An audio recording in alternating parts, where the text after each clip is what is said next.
예, 이번 시간에는 우리 소득 처분하고 소득 처분에서 발생되는 상여 처분에 대해서 원천세 신고 과정 한번 정리해 보도록 하겠습니다.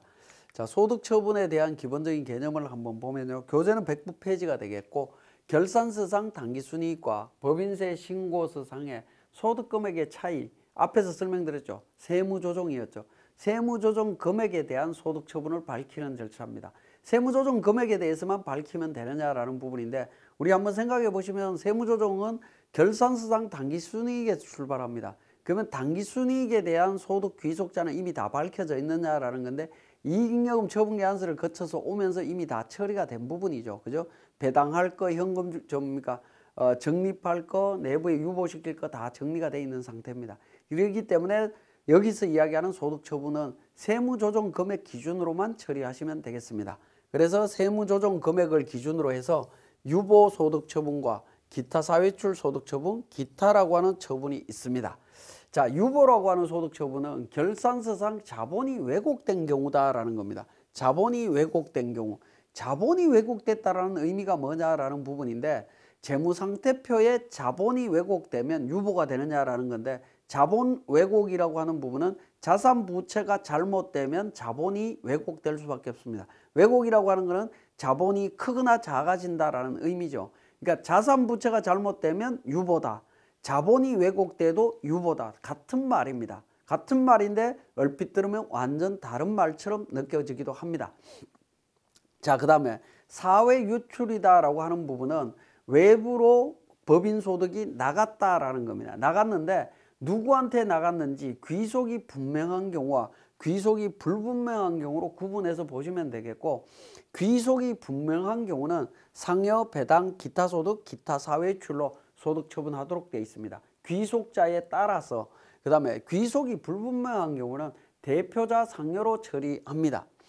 자, 그 다음에 기타는 결산서상 자본이 왜곡이 없다라는 겁니다. 왜곡이 없다라는 경우는 뭐냐면 자본이 동일하다라는 거죠. 세무조정이 일어나도 자본이 동일하다. 왜 그러냐면 이 부분은 대표적인 흐름이 손익계산서에 가서 있다가 다시 자본으로 들어와야 되는데, 손익계산서를 거치지 않고 바로 자본으로 들어왔다라는 거죠. 그렇기 때문에 자본의 금액이 변동이 없다라는 겁니다. 그때 기타로 소득 처분합니다. 자, 세부적인 내용을 한 번 더 보면 소득 처분을 언제 하느냐라는 건데, 대상은 모든 법인의 세무조정 금액에서 소득 처분이 나옵니다. 모든 세무조정에는 다 소득 처분이 나옵니다. 그리고 언제 나오느냐라는 부분인데, 법인세 및 법인세 과세표준 및 세액을 신고할 때 나옵니다. 정기 수정 기한 후 경정 청구, 심지어는 세무서장 등이 경정하는, 즉 세무조사할 때도 이러한 부분들이 나타납니다. 자, 소득 처분에 대해서 하나하나 살펴보면 유보부터 한번 살펴보겠습니다. 유보는 재무상태표상의 자산 부채의 왜곡에 대한 세무조정 시에 발생한다라는 겁니다. 앞에서는 자본의 왜곡이다라고 이야기를 했고, 지금은 자산 부채의 왜곡이다라는 이야기를 쓰고 있는데, 이건 다 같은 이야기입니다. 자, 어쨌든 자산과 부채가 잘못되면 당기순이익이 움직인다라는 걸 세무조정에서 제가 설명을 드렸죠. 그 이유 때문에 세무조정을 하는 거고, 유보 처분을 합니다. 그리고 자산 부채는 당해 연도만 쓰는 것이 아니라 계속 연결되기 때문에 왜곡으로 유보라는 소득 처분을 사용을 하게 됩니다. 이 유보라는 소득 처분이 일어나게 되면 여러분들은 반드시 고민해야 되는 게, 자산 부채의 왜곡이 시정되는 시점에 반대의 세무조정이 반드시 나타난다라는 겁니다. 반대의 세무조정이 나타나서 두 세무조정이 합쳐지면서 유보잔액이 제로가 된다라는 겁니다. 언젠가는 그 유보잔액이 감소해야 된다라는 거죠. 그래서 수정분계를 하는 경우에, 또는 관련 자산을 소멸시키는 경우에, 이런 경우에 이 내용들이 나타납니다. 그래서 수정분계를 하고 관련 자산을 소멸시키는 경우에 나타난다라는 거 반드시 좀 기억을 해 주시고, 자, 소득 처분 중에 사회 유출로 갑니다. 사회 유출은 세무조정한 금액이 기업 외부의 자에게 귀속된 것으로 인정되는 세무조정을 말합니다. 외부에 귀속됐을 때인데, 그 귀속자별로 따지면 배당으로 받을 수 있는 사람은 누가 받는 거죠? 주주가 받아가는 거죠. 그래서 출자자가 받아갑니다. 여기서 주의하실 거는 임원, 직원인 주주는 제외하도록 되어 있습니다. 출자자가 받아가는데 임직원인 주주는 제외한다라는 거고요. 상여는 급여, 상여 해서 인건비라는 성격이죠. 상여 처분은 근로소득이 그러니까 임직원이 받아갑니다. 급여는 임직원이 받아가죠. 그래서 임직원에게 귀속될 때는 상여로 처분하는데 이때 출자 임원, 직원도 포함해서 처분하도록 되어 있습니다. 포함해서 하고요. 기타 사회이출은 법인, 개인 사업자일 때 기타 사회이출로 처리합니다. 법인에 귀속되거나 개인 사업자에게 귀속됐을 때는 기타 사회이출인데 이때 법인일 때는 법인 주주도 포함한다라는 겁니다. 법인 주주도 포함해서 합니다.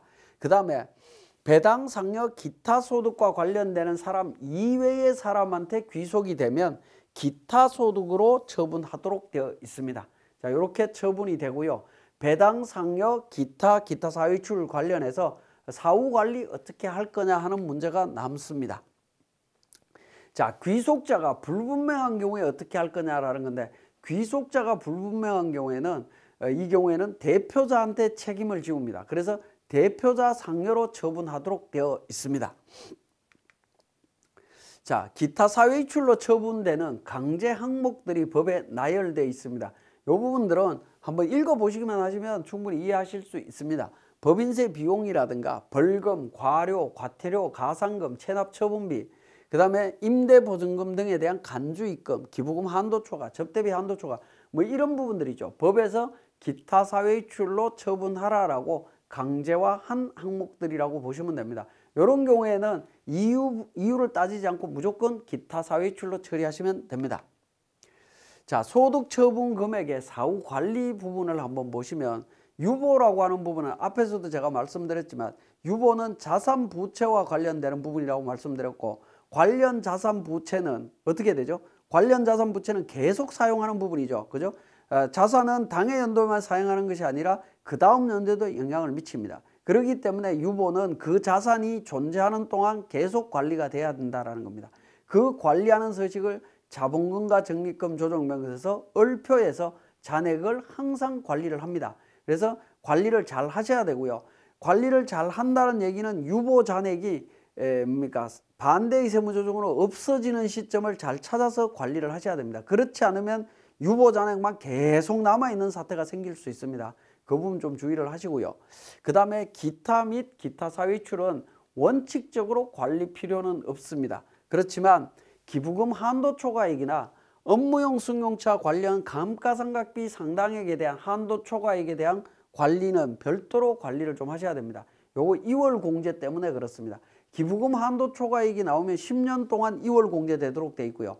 업무용 승용차 감가상각비 한도 초과액이 나오게 되면 그 종료되는 시점부터 리스나 렌트 기한이 종료되거나 감가상각이 종료된 다음 연도부터 매년 800만 원 범위 안에서 계속 추인하도록 되어 있죠. 그 과정이 남아 있습니다. 그 부분은 기부금 조정 명세서나 업무용 승용차 관련 비용 명세서에서 자발적으로 관리를 하고 있습니다.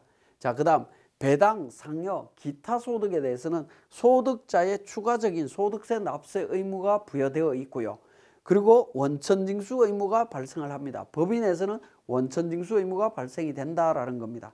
자, 여기까지는 거의 대부분 다 알고 있습니다. 그런데 상여, 배당, 기타 소득이 발생했을 때 여러분들은 실질적으로 원천징수도 해야 되고요. 세무서에 원천징수한 내용을 신고도 하셔야 됩니다. 그 신고하는 과정이 어떻게 되느냐라는 게 굉장히 중요하죠. 그 내용을 정리를 하고 계셔야 되는 부분이 되겠습니다. 그 과정들을 한번 보도록 하겠습니다.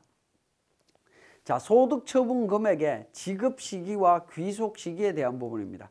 자, 귀속 시기라고 하는 것은 언제 세금을 낼 거냐, 몇 년도분으로 세금 낼 거냐라는 겁니다.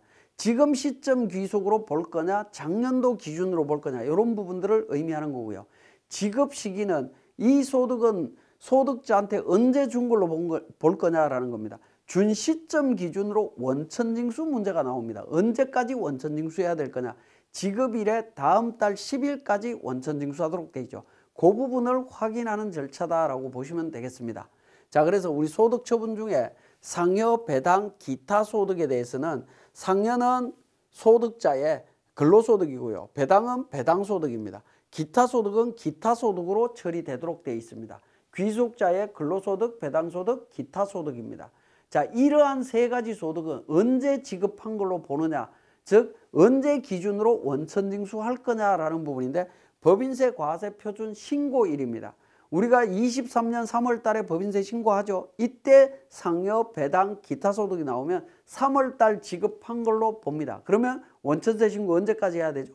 다음 달 10일까지, 4월 10날까지 원천세 신고하는 겁니다. 자, 그리고 소득금액 변동통지서를 받은 날이라고 되어 있는 부분이 있습니다. 이 부분은 세무조사를 통해 갖고 발생된 상여, 배당, 기타 소득은 소득금액 변동통지서를 받은 날 지급한 걸로 봅니다.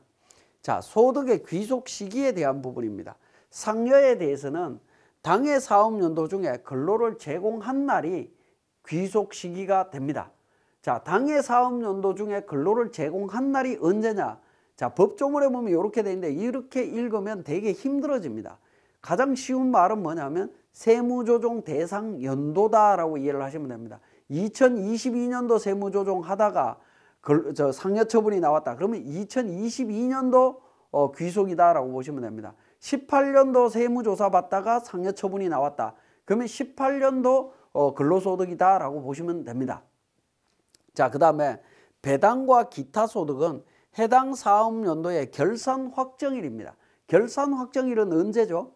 22년도 재무제표를 결산 확정하는 시점은 22년도 재무제표가 결산이 완료되고 나면 재무제표가 만들어질 거고 그 재무제표를 주주총회에 보고하겠죠. 그 주주총회 여는 날이 결산 확정일이다라고 보시면 되겠습니다. 그러면 세무조정한 결산한 연도의 다음 연도가 되는 거죠. 그래서 해당 사업연도의 결산 확정일이다라는 의미는 세무조정 대상 연도의 다음 연도다라고 보시면 됩니다. 다음 연도. 예를 들어서 22년도 세무조정 하다가 배당이나 기타 소득이라고 하는 처분이 나왔다라고 하면 귀속 시기는 언제냐? 22년도 세무조정 다음 연도, 23년도 귀속이다라고 보시면 됩니다. 18년도 세무조사 하다가 소득처분이 배당 소득처분이 나왔다라고 하면 18년도의 다음 연도, 19년도 귀속소득이다라고 이해를 하시면 되겠습니다. 자, 법인세 신고서 제출 서류 어떻게 되느냐? 상여, 배당, 기타 소득이 나오면 소득자료 명세서를 제출하도록 되어 있습니다. 소득자료 명세서는 비슷한 부분이 우리 지급명세서 있죠. 지급명세서하고 비슷한 내용이다라고 이해를 하시면 되겠습니다. 자, 소득자료 명세서는 상여, 배당, 기타 소득으로 소득 처분됐을 때 누구한테 귀속되는지 인적 사항을 적어서 제출해달라고 하는 서식으로 이해를 하시면 됩니다. 요거는 뒤쪽에서 또 한번 말씀드리도록 하겠습니다. 자, 그러면 이제 구체적으로 인정상여에 대한 원천징수 신고 방법 어떻게 신고할 거냐 하는 부분이 되겠습니다. 자, 우리 급여에 대한 기본적인 흐름을 한번 보면 22년도 1월 1일부터 12월 31일까지 급여는 매월 또는 반기별로 원천세 신고하고요. 원천세 신고를 할 겁니다. 그리고 23년 2월 달 연말정산을 진행을 해서 3월 10날에 지급명세서 제출로 모든 게 업무가 종료될 겁니다. 지급명세서 관련된, 그러니까 급여 관련되는 모든 신고 업무가 종료되게 됩니다. 그죠? 연말정산 끝나면 다 종료되죠. 근데 그 이후에 뭐가 일어나냐면 22년 귀속분에 대한 법인세 신고가 진행이 되죠. 신고가 진행되면서 3월 달까지 세무조정을 진행하게 되는데 이때 세무조정에 소득처분에서 상여소득처분이 나온다라고 가정을 해보죠. 이 상여는 근로소득이라고 말씀드렸고요. 인정상여고 근로소득입니다. 근로소득인데 추가로 지급된 근로소득이 됩니다. 자, 22년도 이 부분에 대해서 귀속 시기가 언제라는 거죠? 22년 귀속분에 대해서 세무조정 대상 연도가 지금 22년이었죠. 그러니까 22년도 근로소득입니다. 근데 22년도에 대한 급여에 대한 인건비에 대한 신고 업무가 전부 종료됐다라는 겁니다. 종료된 상태에서 추가로 나타났을 때 이걸 어떻게 신고할 거냐 하는 부분이 되겠습니다. 자, 귀속 시기 22년 귀속이다라고 제가 말씀드렸고요. 그리고 신고 지급 시기는 신고일이죠. 그죠? 법인세 신고일. 3월 달에 법인세 신고했기 때문에 3월 달이 됩니다. 자, 그러면 어떻게 할 거냐? 결론은 연말정산 다시 진행해서 신고 납부한다. 언제까지? 4월 10날까지 신고 납부한다라는 겁니다. 자, 그러면 구체적인 내용을 한번 살펴보면 원천징수 이행상황신고서 제출 방법이 어떻게 되느냐, 여기서 간략하게 설명드리고 실제 서식을 통해서 또 한번 보도록 하겠습니다. 자, 원천징수 이행상황신고서 여러분들이 보셨다라고 하면 왼쪽에 신고 구분이 있습니다. 신고 구분에 월별 또는 반기별, 반기별 신고자도 반기에 체크를 하고요. 월별 신고자는 월별로 체크를 합니다. 그리고 연말 소득 처분에 체크를 하십니다. 체크를 하고요. 그 다음에 오른쪽에 보면 귀속 연월과 지급 연월이 나오는데요. 지급 연월은 법인세 신고월을 적으시면 되고요. 귀속 연월은 전년도 근로소득 2022년도 연말정산 시점을 적으시면 됩니다. 요거는 22년 귀속분에 대한 연말정산 시점, 연말정산 시점을 적으시면 됩니다. 적는다. 요건 뒤에서 또 한번 설명을 드리겠습니다.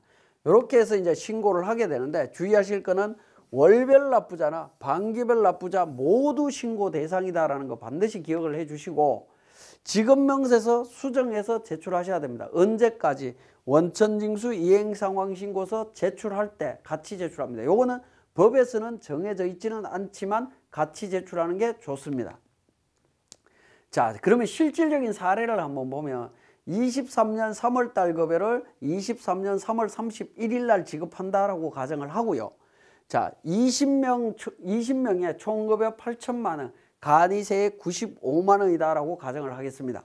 그리고 22년도 세무조정해서 23년 3월 달에 인정상여가 발생을 했습니다. 상여 처분이 나왔다라는 거죠. 대표자라고 가정을 하고 한 명에 1억 원이 발생했습니다. 그래서 원천징수해야 될 세액, 추가세액 3천만 원이다라는 건데 추가세액 요거 어떻게 계산하느냐라는 건데 우리 연말정산이 마감이 돼 있을 텐데 인정상여 귀속자에 대한 연말정산 마감을 해제하신 다음에 우리 연말정산 추가자료 입력 쪽에 가면 그 인정상여 입력하는 란이 있습니다. 거기에다 인정상여 1억 원을 딱 집어넣으면 증가되는 세액이 있을 거예요. 그 세액을 전액 다 원천징수한다라고 보시면 되겠습니다. 자, 그래서 3천만 원 계산이 되고 나면 자, 정기신고서 작성 부분입니다.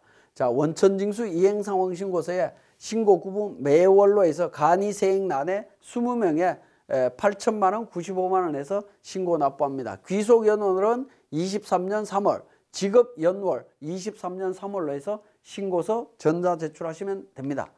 자, 그 다음에 소득처분과 관련되는 부분은 매월 신고자를 기준으로 말씀드리면 매월 연말 소득처분에 표시를 하신 다음에 오른쪽에 귀속연월에 23년 2월, 23년 3월로 표시하고요. 연말정산란에다가 한 명에 1억 원 3천만 원 이렇게 적어서 전자신고하시면 됩니다. 여기서 주의하실 거는 귀속연월과 관련되는 부분입니다. 귀속연월, 관련되는 근로소득에 관련되는 귀속 시기에 해당되는 근로소득의 연말정산 시점을 귀속연월로 적으시면 됩니다. 이렇게 해서 이제 신고하시면 됩니다라고 이야기를 하면 우리가 신고서가 2장이 되는 거죠. 그죠? 2장이 되다 보니까 많은 분들이 이제 질문이 들어옵니다. 어떻게 질문 들어오냐? 전자신고가 2장이 들어가도 됩니까? 라는 질문이 많이 들어와요. 왜냐하면 이때까지 2장 신고해 본 적이 없기 때문에 그렇죠. 2장 신고 정상적으로 다 이루어집니다. 하시면 됩니다. 근데 혹시라도 전자신고 했는데 가산세 문제가 딱 걸린다 라고 하면 요 소득처분을 한번 체크를 해보세요. 소득처분이 체크가 안 돼 있으면 가산세 문제가 나옵니다. 근데 소득처분 체크가 딱 되면 가산세 문제 나오지 않습니다. 한번 챙겨보시고요. 자, 그 다음에 귀속연월 중에 2월이라고 하는 의미가 뭐냐라는 부분인데요. 첫 번째는 23년도 2월분 원천징수 대상소득과 관련 세액을 의미합니다. 자, 그 다음에 전년도인 22년도 근로소득에 대한 연말정산소득과 세액을 의미하는 부분입니다. 자, 22년도 근로소득과 연말정산 관련되는 걸 의미한다. 즉 2월이라고 하는 부분은 두 귀속연도의 소득이 한꺼번에 한 신고서에 만들어진다라는 의미로 이해를 하시면 되겠습니다. 자, 소득처분 신고에 따른 신고는 각각 별지로 신고서를 작성한다. 귀속연월과 지급연월을 한 세트로 보고 같은 경우에만 묶어서 신고한다라는 겁니다. 그리고 수정신고가 아니다라는 것 다시 한번 강조를 드립니다. 자, 그래서 소득처분이 있는 경우에는 반기별 납부자나 매월 납부자나 동일하게 무조건 신고한다. 언제까지? 다음 달 10일까지 신고해야 됩니다. 특히 반기별 납부자도 누락되지 않도록 조심하셔야 되겠고요. 자, 그 다음에 소득처분으로 인해서 증가되는 금액은 당초 신고서를 수정하는 게 아닙니다. 그렇기 때문에 소득처분 금액과 추가세액만 납부하시면 됩니다. 신고하고 납부하시면 된다. 가산세 발생하지 않습니다. 자, 지급명세서 언제까지 낼 거냐? 지급명세서는 원칙적으로 언제까지 제출해야 된다라는 규정은 없습니다. 없지만 실무적으로는 원천세 신고할 때 같이 신고하시면 되는데요. 원천세 신고는 원천징수 이행상황신고서는 전자제출이 가능하지만 지급명세서는 전자신고가 안 됩니다. 재작성된 지급명세서를 그냥 우편으로 신고하실 수밖에 없다라는 점 말씀을 드립니다. 자, 지금까지 설명드린 내용을 우리 세무사랑 프로를 통해서 살펴보겠습니다. 자, 교재 117페이지에 보시면 소득자료 명세서에 대한 캡처 화면이 있습니다. 자, 우리 세무조정을 통해서 한번 보시면 법인조정에 소득 및 과표 계산에 소득금액 조정 합계표가 있는데요. 조정 합계표 및 명세서에 보시면 상여처분에서 이런 처분들이 나와 있습니다. 이런 처분들이 나와 있을 때 상여 배당 관련되는 소득 처분이 있을 때 소득 귀속자에 대한 정보를 신고하도록 되어 있는데 그 밑에 보시면 소득자료 명세서가 있습니다. 이 소득자료 명세서에서 소득 구분, 귀속연도, 금액 관련되는 정보 입력하도록 되어 있습니다. 특히 인정상여 대표자한테 2022년도 1억 원이 발생이 됐고, 자, 인정상여에 대해서는 연말정산 여부와 관련해서 연말정산을 통하여 원천징수하는 경우에는 여로 체크를 하시면 됩니다. 여로하고 원천징수할 소득세는 그냥 제로로 표시하시면 됩니다. 그리고 원천징수일은 법인세 신고일로 정리를 하시고요. 신고 여부에서 여로 체크하시고 소득자 백두산 해서 이렇게 등록을 해주시면 됩니다. 그래서 연말정산 원천징수 필로 처리가 되도록 되어 있습니다. 이렇게 이제 1억 원이 발생이 되게 되면 자, 우리 원천세 신고하게 되는데요. 인사급여 쪽에 가게 되면 연말정산 추가자료 입력이라고 하는 부분이 있습니다. 자, 연말정산 추가자료 입력이라고 하는 메뉴에서 연말정산을 진행을 하시게 됩니다. 원래 백두산과 관련되는 연말정산이 완료되어 있으면 소득명세 쪽에 가시면 완료된 상태에서 우리 과세 대상 추가라고 해서 인정상여 추가라고 되어 있는 부분이죠. 여기 노란색으로 되어 있는 부분 더블 클릭하게 되면 관련 정보를 입력할 수 있도록 되어 있습니다. 자, 전년도를 기준으로 한번 볼까요? 전년도에도 자료가 제가 데이터가 안 만들어져 있네요. 자, 여기에 넣어서 정리한다라고 보시면 되겠고, 어쨌든 추가 자료가 이렇게 계산이 되고 나면 우리 상단에 사업연도 나와 있는 부분을 클릭하신 다음에 인사급여를 2023년도로 변경을 합니다. 자, 23년도로 변경을 하셔서 급여와 관련되는 부분 원천징수 이행상황신고서를 작성을 합니다.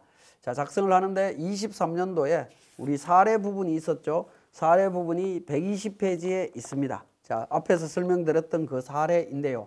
3월달 급여를 3월달에 지급을 한다라는 겁니다. 그죠? 3월달 급여를 3월달에 정기신고분으로 해서 20명에 8천만 원, 95만 원 해서 이렇게 마감해서 신고하시면 됩니다. 마감해서 신고할 수 있고요. 자, 두 번째는 인정상여가 발생한 거죠. 1억 원에 대해서 3천만 원 인정상여가 발생이 되어 있습니다. 자, 요 경우에 이제 어떻게 신고할 거냐 하는 부분인데요. 인정상여는 2월 달 원천징수를 했었죠. 그죠? 그래서 귀속 2월 달로 변경을 합니다. 2월 달. 그리고 지급은 3월 달이죠. 해서 그러니까 저장되어 있는 데이터 불러오게 되면 자, 일단은 매월 연말이라고 체크를 하고요. 연말에 체크를 하고 소득 처분 부분 체크를 합니다. 체크를 하시고 연말 정산이라고 하는 부분에 한 명에 1억 원에 3천만 원. 그래서 납부세액 3천만 원 적어서 마감해서 신고를 하시면 됩니다. 전자 마감해서 이렇게 신고하실 수가 있다라는 겁니다. 이렇게 신고하시면 전혀 문제될 것 없이 정상적으로 다 이루어집니다. 자, 그 다음에 124페이지 사례 부분은 우리 세무조사를 받았을 때 어떻게 처리할 거냐 하는 부분 나와 있습니다. 예를 들어서 한번 볼까요? 결론적인 부분만 한번 말씀을 드리면 월별 납부자인 경우에 20년도 세무조사를 받아갖고 19년도 세무조사를 받았죠. 19년도에 대한 세무조사를 받았고 23년 11월 달에 신고를 하는 겁니다. 그런 경우에는 귀속연도를 2020년 연말정산 시점이 1월 달이었습니다. 그래서 2020년 1월 달, 2023년 11월 해서 정기신고분으로 해서 뭡니까? 매월분, 그 다음에 연말은 여기다가 이제 뭡니까? 금액을 넣으면 자동으로 계산이 되고요. 소득처분 체크를 하신 다음에 연말정산란에 한 명에서 1억 원 적습니다. 그리고 소득처분 금액, 원천징수 금액 1,000만 원 나옵니다. 1,000만 원을 납부 금액에다가 이렇게 1,000만 원 적어서 마감해서 연말정산 자동 표시됐고 소득처분됐죠. 마감해서 12월 10날까지 신고 납부하시면 된다라는 겁니다. 자, 그 다음 126페이지부터 있는 사례들은 참고적으로 여러분들이 제가 교재에 자세히 설명을 해놨기 때문에 보시면 될 것 같습니다. 자, 그리고 133페이지에 조정 항목별 소득 처분 사례도 표로서 요약을 해놨습니다. 이건 참고로 소득 처분이 이렇게 발생이 될 수 있다라는 걸 보여드리고 있는데요. 이 부분들은 뭐 여러분들이 암기하실 필요는 없습니다. 기본적인 내용들 계속 반복적으로 익히다 보면 자연스럽게 익숙해진다라고 보시면 될 것 같습니다. 자, 이번 시간은 여기까지 진행하겠습니다.